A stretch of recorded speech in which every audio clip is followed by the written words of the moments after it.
Dans cette vidéo, je vais partager avec vous comment est-ce qu'on peut communiquer avec son enfant.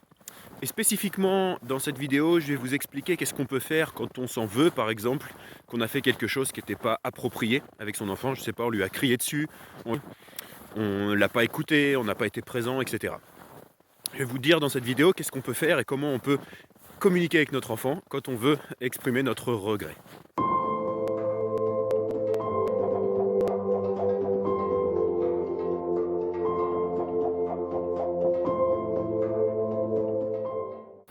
Alors le plus souvent, quand on veut exprimer quelque chose à quelqu'un ou à notre enfant, qu'on regrette quelque chose, on va dire « je suis désolé, je m'excuse, je te présente mes excuses », etc.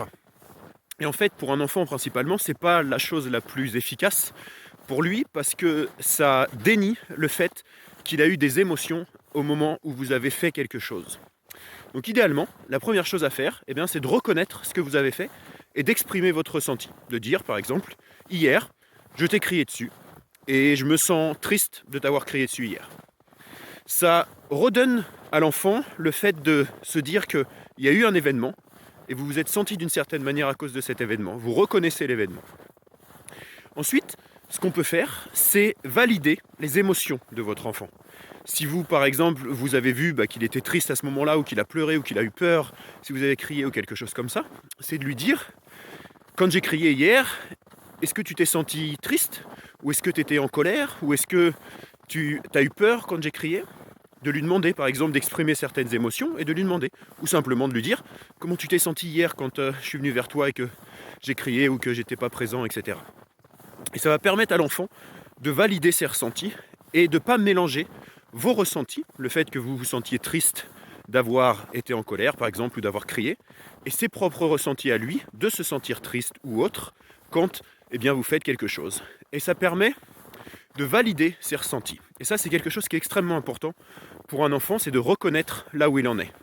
Je vais vous prendre un autre exemple qui souvent, si vous avez des enfants, vous avez eu le cas si vous faites ça, votre enfant se fait mal ou il y a une situation où il est triste, il se met à pleurer.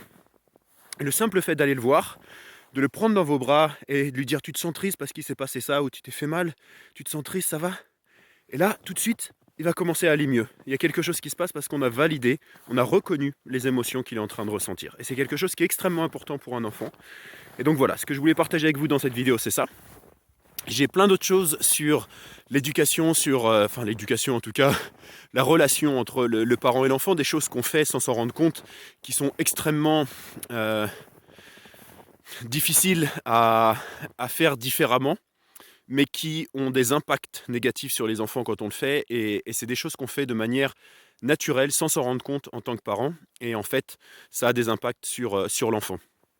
Il y a des choses sur vraiment, pour vous donner un ordre d'idée, ça fait vraiment longtemps que je veux faire ces vidéos sur les enfants, parce que ça me touche, et puis parce que j'en ai en ce moment, et que je vois ce que ça peut générer certaines choses, positives et négatives. Mais le fait de reconnaître qu'il a des ressentis, et de reconnaître son authenticité par rapport à ses ressentis. Par exemple, si il veut jouer avec quelque chose, souvent, et qu'on ne peut pas, que ce n'est pas le moment, ou qu'il veut un jouet, par exemple, quand vous allez au magasin ou des choses comme ça, on va lui dire on ne peut pas le prendre, ou on n'a pas d'argent, ou plus tard, on va essayer de détourner son attention. Au lieu de vraiment reconnaître qu'il est en train d'apprécier, par exemple, un jouet qu'il veut prendre dans le magasin, et le problème pour lui, c'est pas tant de l'acheter ou de ne pas l'acheter, mais c'est simplement de reconnaître qu'il est en train de se connecter avec ça. Et souvent, on essaye de détourner l'attention des enfants, on essaie de changer leurs émotions, alors que l'idée c'est « Ah ouais, tu as l'air d'apprécier ce jouet, qu'est-ce qui te plaît dans ce jouet-là? Qu'est-ce que tu aimes bien avec ?» Et de reconnaître ça, et de se connecter avec lui. C'est vraiment des choses importantes. Donc là, je mélange un petit peu avec cette vidéo sur le regret, mais c'est pour vous donner un aperçu de ce qui peut être fait et de ce qu'on fait, et qui peut vraiment, à certains moments, blesser les enfants et les déconnecter de leur ressenti, quand on ne les laisse pas être vraiment authentiques avec là où ils en sont. Et voilà, et je vous ferai d'autres vidéos sur ce sujet parce que c'est quelque chose qui me touche et j'ai envie de vous en parler. Je vous dis à bientôt pour une prochaine vidéo.